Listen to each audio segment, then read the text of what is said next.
sans se renier. En fait, là où il y a une difficulté, elle a une difficulté qui est multiple. C'est-à-dire que dans l'opinion publique, aujourd'hui, depuis l'invasion de l'Ukraine par la Russie, les Français majoritairement soutiennent l'Ukraine. Or, les positions de Jean-Luc Mélenchon et de Marine Le Pen ont été au début du conflit assez ambiguës sur cette question, en disant que Vladimir Poutine avait des raisons pour lesquelles il avait envahi l'Ukraine, notamment sur la question de l'OTAN.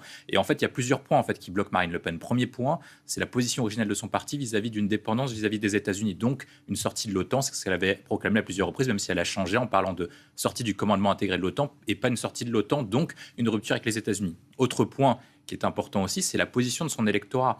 Or, son électorat, avec celui de Reconquête, est un des partis qui condamne le plus Zelensky en disant qu'il est le plus responsable de cette guerre avec Vladimir Poutine. Et donc, en fait, il y a tout cet ensemble de points qu'elle doit prendre en compte pour essayer d'adopter une position qui est aujourd'hui incompréhensible, parce qu'aujourd'hui, la ligne est plutôt claire. Soit vous soutenez l'Ukraine pour faire en sorte qu'elle obtienne les conditions de paix les plus favorables possibles, soit vous êtes en faveur d'une paix, mais qui serait en fait une capitulation de l'Ukraine, donc le fait que l'Ukraine abandonne une partie de ses territoires, une partie de sa souveraineté au profit de Vladimir Poutine. Et aujourd'hui, Marine Le Pen doit essayer de naviguer entre tous ces eaux, et en fait, elle a donné une position qui est au milieu, une forme de synthèse molle entre tous les courants de son parti. Vous êtes d'accord, Aurore, des électeurs du RN, certes, mais d'autres pans de la population française? Écoutez, moi j'étais plutôt étonné par les premiers sondages lorsque vous interrogez les Français sur la question de est-ce qu'il faut renforcer les pouvoirs de la Commission européenne en matière de défense. Étonnamment, les Français sont plutôt à une courte majorité favorables à cette idée, à 52% contre 48%, donc c'est très fort ensemble. Voilà, donc après il y a une question de choc après Zelensky-Trump, mais pour l'instant c'est plutôt 50-50. Sur les autres points qui sont posés sur est-ce que la France doit assurer une forme de parapluie nucléaire de l'ensemble des pays européens, les Français sont plutôt favorables également. Reste à définir la modalité, est-ce que c'est un transfert d'armes nucléaires ou est-ce que c'est juste on assure le parapluie, donc là c'est plutôt flou, mais en tout cas les Français sont plutôt favorables. Et sur l'ensemble de ces questions qui seraient davantage impliquées, ça veut dire une sorte d'alliance européenne, une forme de mini-OTAN européen, les Français sont également favorables à 2/3 des Français. Donc en fait on voit bien qu'il y a un soutien assez fort. Est-ce que ce soutien est durable dans le temps? Ça on le sait pas, mais à l'heure actuelle ce qu'on voit c'est que depuis la guerre en Ukraine, depuis 2022, il y a à peu près la même partie de l'opinion, entre 60 et 65% des Français, qui sont pour soutenir l'Ukraine avec des modalités plutôt différentes. Et là, Marine Le Pen a une véritable difficulté, c'est-à-dire qu'au sein de son électorat, il y a environ 40 à 50% de son électorat qui est plutôt sur une ligne pacifiste, non-guerre, et aussi défiance à l'égard de l'État. Parce qu'en fait, vous l'avez rappelé au moment du Covid, c'est qu'ils considèrent que toutes les mesures dites d'exception vont être faites à leur détriment. Pourquoi ? Éventuellement, recul des libertés publiques. Parce que lorsque vous rentrez en état de guerre ou en état d'exception, vous avez un recul des libertés publiques fondamentales. Deuxième point, c'est que le financement et le réarmement, ça coûte de l'argent. Et une partie de son électorat considère que c'est eux qui vont payer en priorité. Donc, ils sont contre cette position en considérant que la France n'est pas menacée dans son intégrité territoriale. Et enfin, dernier point aussi, c'est aussi une hostilité à l'égard du président de la République. Ça veut dire que, comme c'est Emmanuel Macron qui le dit, il y a forcément de défiance à l'égard d'Emmanuel Macron, parce que tout ce que dit Emmanuel Macron... Même quand la sécurité nationale est en jeu Même je pense qu'il pourrait proposer des cadeaux de Noël tous les jours, ils seront contre quand même. Voilà. Enfin, il y a une telle partie qui seront contre. Est-ce que le RN, en Europe et dans le monde, est-ce que cette ligne d'esquive aux questions, c'est cohérent ? Moi, je pense qu'ils ont une difficulté majeure depuis même la dissolution, c'est qu'ils ne savent pas comment se positionner. Ils sont tiraillés entre plusieurs contradictions. La première, on l'a vu sur des contradictions économiques, c'est-à-dire que pendant la campagne législative, ils ont été tiraillés entre la ligne populaire et la ligne plutôt libérale, classique, que portait la droite républicaine. Autre point, sur les questions internationales, en fait, ils ont une difficulté entre garder le positionnement historique qui apparaît comme souverainiste, qui était porté plutôt par Florian Philippot à l'époque lorsqu'il était numéro 2 du Rassemblement national, qui était sorti de l'Europe, sorti de l'OTAN, et en fait retour à une nation plutôt souveraine, comme ce qu'on fait à peu près une similarité avec Viktor Orban, qui reste quand même dans l'Union européenne, mais qui adopte une position qui est clairement eurosceptique. Et en même temps, ils comprennent quand même que tous ces types de positions leur ont fait perdre une majorité absolue lors de la dernière élection législative et a provoqué un front républicain. Donc elle essaye entre guillemets, de garder sa ligne historique, en même temps de donner des signaux, c'est-à-dire qu'à l'époque, elle ne soutenait pas l'Ukraine et maintenant elle soutient l'Ukraine, pour donner des signaux pour essayer de ne pas apparaître comme véritablement un repoussoir complet pour ce qu'on appelle les électeurs retraités et boomers qui ont voté Emmanuel Macron et la droite classique ou la gauche classique. Donc pour celle-là, en fait, elle essaie de donner des gages. Je pense que sa difficulté majeure maintenant, ça va être à la fois de garder sa ligne qui se radicalise de plus en plus, qui apparaît comme de plus en plus en opposition avec Emmanuel Macron, et dans le même temps, essayer de récupérer les électeurs qui ont voté Macron, qui ont été déçus par Macron, pour essayer d'arriver au fameux 51% pour casser le plafond de verre. Et c'est pour ça qu'on voit plein d'entre-deux de sa part depuis la dernière élection. Emmanuel Macron, en fait, il fait face à une double difficulté qui est un double vide, au niveau européen et au niveau national. C'est-à-dire qu'au niveau européen, l'Allemagne a changé de chancelier, ou en tout cas va changer de chancelier, et le prochain chancelier, dans le cadre d'un accord de coalition, va mettre plusieurs mois avant d'arriver au pouvoir. Et lorsqu'il va arriver au pouvoir, sa principale préoccupation, ce ne sera pas l'Ukraine ou la défense européenne, mais ce sera d'abord le plan de relance allemand, parce que l'économie allemande sera en difficulté.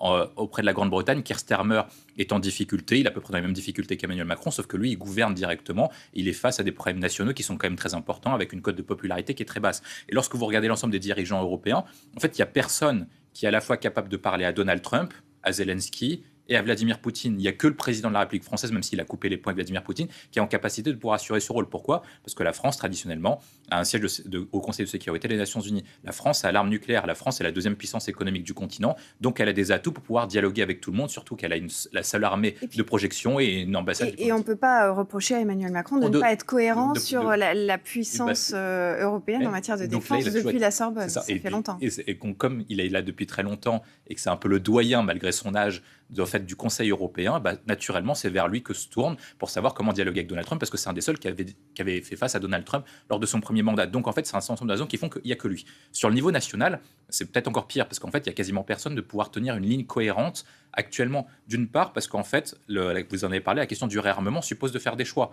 Est-ce que François Bayrou veut dire aux Français que pour réarmer la France, il faudra sacrifier 50 milliards d'euros en prestations sociales sur le modèle social ou baisser 50 milliards d'euros de dépenses sur l'éducation, sur la santé, etc. Actuellement, il ne veut pas le faire parce qu'il a besoin du Parti socialiste pour assurer son maintien en place, donc il ne peut pas le faire. L'autre point, c'est qu'en fait, au gouvernement et même dans les partis politiques ou dans les groupes parlementaires, en fait, il n'y a personne, il n'y a vraiment personne. C'est-à-dire qu'on n'en voit aucun.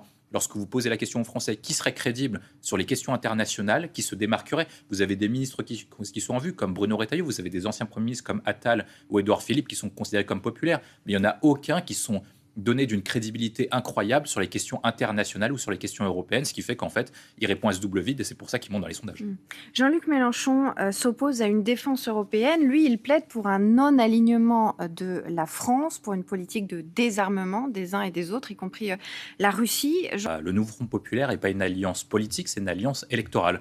De circonstances, quasiment. De circonstances, c'est-à-dire que c'est une alliance qui a été faite pour barrer la route à Emmanuel Macron et surtout à l'arrivée au pouvoir de Jordan Bardella à Matignon lors des dernières élections législatives. Donc ils n'ont pas eu le temps, ils n'ont pas eu tout le processus qu'avait notamment François Mitterrand avec le fameux programme commun pour en fait mettre en place une doctrine. Il faut quand même le rappeler, lorsque François Mitterrand reprend le Parti socialiste au Congrès d'Épinay, on arrive en 1971, il arrive au pouvoir en 1981. Donc il a eu 10 ans pour faire différentes alliances avec le Parti communiste et ce qu'on appelle la Grande Alliance de la gauche, le programme commun, à la fois aux élections municipales, aux élections législatives et enfin à l'élection présidentielle. Là, le Nouveau Front Populaire ne l'a pas fait. Autre problématique, c'est qu'en fait, ils ont des problèmes de ligne qui sont quand même très importants, avec deux fractures pour moi qui sont très profondes. La première, c'est la question d'être un parti de gouvernement ou de ne pas être un parti de gouvernement, ce qui a fait la différence entre le Parti socialiste qui n'a pas voté la censure et la France insoumise qui est plutôt sur une ligne révolutionnaire avec les deux gauches qu'on connaît habituellement. Et l'autre clivage qui est le plus important, c'est la question européenne et c'est sur la question, en fait, est-ce que vous êtes pour ou contre la mondialisation ? Et en fait, là, on arrive entre Mélenchon et Glucksmann, comme ce qu'on avait connu au sein du Congrès du Parti socialiste après le référendum de 2005, notamment portant sur le traité européen, c'est-à-dire que vous avez deux gauches, une gauche qui est plutôt souveraine de la forme traditionnelle et donc qui est pour à la fois un éloignement de la Commission européenne qui est considérée comme trop libérale sur le plan économique et donc qui transformerait la France dans un paradigme néolibéral, et celle d'une gauche qui reprend l'héritage de François Mitterrand et de Jacques Delors, qui avait propulsé en fait la construction européenne et qui veut s'inscrire dans cet héritage-là pour rester sur une ligne social-démocrate. Jean-Luc Mélenchon dit le non-alignement, c'est ni Trump ni Poutine. Alors LR a le même problème que la gauche. En fait, ils sont coupés en plusieurs parties parce que ils ont toutes les contradictions qui ont été faites n'ont jamais été résolues depuis le traité de Maastricht, avec les débats entre Philippe Séguin à l'époque, Jacques Chirac et Édouard Balladur d'un côté. En fait, la difficulté qu'ils ont, c'est qu'ils ne savent pas comment se positionner, alors que l'avantage d'Emmanuel Macron, c'est qu'il a un positionnement qui est clair. Il a toujours été pour l'Europe, donc il propose plus d'Europe, et donc c'est plutôt simple pour lui. Aujourd'hui, les Républicains, déjà sont en guerre, c'est-à-dire qu'il y a une guerre entre Laurent Wauquiez et Bruno Retailleau, et peut-être que les deux n'ont pas forcément les mêmes lignes. Peut-être que Retailleau est plus proche de la ligne portée par François Fillon, ça veut dire du fait de ne pas faire éloigner la Russie, et notamment Vladimir Poutine, vers la Chine, mais plutôt qu'il faut le ramener dans le giron européen. Ce que dit aussi Mélenchon. Ce que dit un peu Jean-Luc Mélenchon, et de l'autre côté, en fait, Laurent Wauquiez est plutôt sur une autre ligne, parce que je crois qu'il avait écrit un texte en disant qu'il fallait réarmer la France, qu'il fallait pas passer en économie de guerre, et donc du coup, il fallait faire des réformes nécessaires, un peu comme ce que dit Emmanuel Macron, pour faire en sorte que la France retrouve une crédibilité sur la scène internationale. Donc déjà, le parti est divisé. Ensuite, après, ils ont une autre difficulté, c'est qu'ils sont liés par la solidarité gouvernementale, c'est-à-dire qu'aujourd'hui, LR est allié au bloc central et donc participe au gouvernement. Et lorsque vous regardez la répartition des tâches, il n'y en a aucun qui détient un portefeuille internationales qui lui permettent éventuellement de s'expliquer et donc éventuellement de casser la dynamique proposée par Emmanuel Macron. Donc ils font entendre leur petite musique, ils vont casser la solidarité gouvernementale, ce qui serait nuisible à Emmanuel Macron et aux Républicains. Et enfin, dernier point, moi je pense que c'est aussi une question de crédibilité, c'est-à-dire qu'il n'y en a aucun qui apparaît comme ayant une expérience internationale très forte, hormis peut-être Michel Barnier, mais depuis sa motion de censure, il est plutôt en retrait de la vie politique et s'exprime de moins en moins. Alors justement, au cours d'un débat sur l'Ukraine... C'est que l'Union européenne réagit toujours a posteriori et ne prévient pas en fait les éventuels problèmes, les éventuels conflits. Ça, c'est effectivement un point qu'on peut donner à l'Union européenne et un point à décharge. La difficulté qu'ils ont, en fait, c'est quelles sont les réponses concrètes que vous pouvez apporter face à Donald Trump. Et dessus, il faut quand même raisonner, c'est-à-dire qu'actuellement, en cas de guerre commerciale, c'est l'Europe qui perdrait face aux États-Unis, dans la mesure où on a une balance commerciale qui est positive à 250 milliards d'euros, enfin un peu moins, mais à peu près 250 milliards d'euros, l'Union européenne gagne du commerce international avec les Américains. Par contre, lorsque vous regardez le détail et comment ont été ciblés les tarifs douaniers de Donald Trump, ils visent spécifiquement 2-3 pays en fait. Ils visent les Allemands avec l'aluminium et l'acier, parce qu'en fait, ils visent les automobiles allemandes et l'industrie lourde allemande à destination des États-Unis. Il faut quand même rappeler, l'Allemagne gagne beaucoup d'argent grâce aux exportations américaines. Et ensuite, après, pourquoi est-ce qu'ils rajoutent une réponse en plus? C'est parce qu'ils visent en fait spécifiquement la France et notamment les élites françaises, auxquelles un grand patron est quand même considéré comme très proche du président de la République. Donc on voit bien que la stratégie de Donald Trump, c'est pas d'avoir une guerre commerciale qui durerait 1 an, 2 ans, 3 ans, c'est d'aboutir à un deal afin de rééquilibrer la balance commerciale entre l'Union européenne et les États-Unis. La question, c'est qu'est-ce que vous faites en fait par rapport au deal? Vous avez 2-3 possibilités. La première possibilité, c'est de faire ce qu'a fait Ursula von der Leyen, c'est-à-dire de riposter en disant l'Europe ne va pas se faire marcher dessus, donc on riposte sur les produits américains. Il y aura des conséquences qui vont être très claires, ça veut dire que les deux pays vont y perdre, à la fois l'Union européenne et à la fois les États-Unis. Deuxième possibilité, vous aboutissez à un deal, mais en fait, quel deal concret? Je pense que le deal que veut Donald Trump, c'est qu'en fait, il veut rééquilibrer la balance commerciale, notamment sur l'industrie automobile, parce qu'en fait, c'est les électeurs du nord-américain de la Rust Belt qui ont voté pour lui, c'est l'ancien endroit de General Motors, etc. Et donc, il a besoin de rééquilibrer le deal. Puis ensuite, après, autre point, c'est en fait, il a besoin que l'Union européenne, dans son programme de relance de défense, achète des armes américaines. Et je pense que c'est le deal qu'il va obtenir. La question qui est posée aux viticulteurs français, du coup, pour répondre à votre question, c'est ce qu'on est prêt à sacrifier et brader toute notre souveraineté stratégique uniquement pour sauver leur filière. C'est la question qui est posée et à Emmanuel Macron et au futur chancelier allemand et à Ursula von der Leyen. Là où il est gonflé quand même, Donald Trump, c'est que c'est quand même presque marrant, non? Oui, effectivement, ça peut être vu de manière ironique. En tout cas, ça va être utilisé sur la scène intérieure contre Donald Trump en disant que même Elon Musk, en tout cas, les employés d'Elon Musk sont contre sa politique commerciale. Ça veut dire que les deux grands amis, Trump et Musk, pourraient commencer à se tirer les cheveux? Alors, si on rentre dans le détail, je pense qu'en fait, il y a une guerre à Tesla. Et en fait, Tesla veut sortir Elon Musk, qu'ils considèrent comme préjudiciable en fait, pour leurs activités, parce que le cours de la bourse a été divisé par 2 depuis 3 mois. Ensuite, après, il y a un autre problème, c'est qu'ils considèrent que les activités d'Elon Musk sont de plus en plus incompatibles avec les utilisateurs de voitures électriques. C'est-à-dire qu'aujourd'hui, Tesla, c'est plus Musk? En tout cas, une partie de l'administration aimerait bien sortir Musk pour une raison simple, c'est que les utilisateurs de voitures électriques sont plutôt écolos et les positions d'Elon Musk sont plutôt contre l'écologie en étant proche de Donald Trump. Donc en fait, il y a une contradiction majeure en termes d'affichage et de positionnement marketing. Donc ça, c'est le problème numéro 1.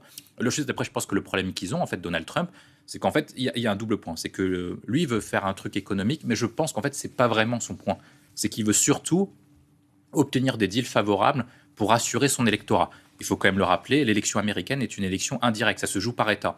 Et lorsque vous regardez les États qui ont basculé de Joe Biden à Donald Trump entre l'élection de 2020 et l'élection de 2024, en fait, ce sont les États dits de la Rust Belt qui sont des États anciennement industrialisés. C'est là où, par exemple, il y avait Michigan avec Détroit et l'ancien siège le siège de General Motors, qui est la grande entreprise automobile. Et donc, en fait, ce qu'il essaye de faire, comme il sait que une politique de réindustrialisation et de production américaine, parce qu'il faut gagner des parts de compétitivité, il faut relancer le marché, il faut relancer l'innovation, etc. Ça prend au-delà du mandat présidentiel américain. Il a besoin de rassurer son électorat en montrant qu'il obtient des deals symboliques. Je pense que sa stratégie, et il le sait, lui coûtera très cher sur le plan économique, mais que pour assurer, notamment pour gagner les élections de mi-mandat qui vont se dérouler dans 1 an et demi, il a besoin en fait d'obtenir des gages symboliques. Donc il veut faire plier Macron pour que Macron fasse des concessions sur la politique de la défense. Il a besoin que l'Allemagne fasse des concessions sur la politique automobile en disant qu'ils vont implanter, l'usine de Volkswagen ou de BMW aux États-Unis à côté de General Motors. Donc il a besoin d'obtenir des deals symboliques comme ça pour rassurer son électorat, qui est un électorat très ouvrier, et ce qu'on appelle la working class blanche,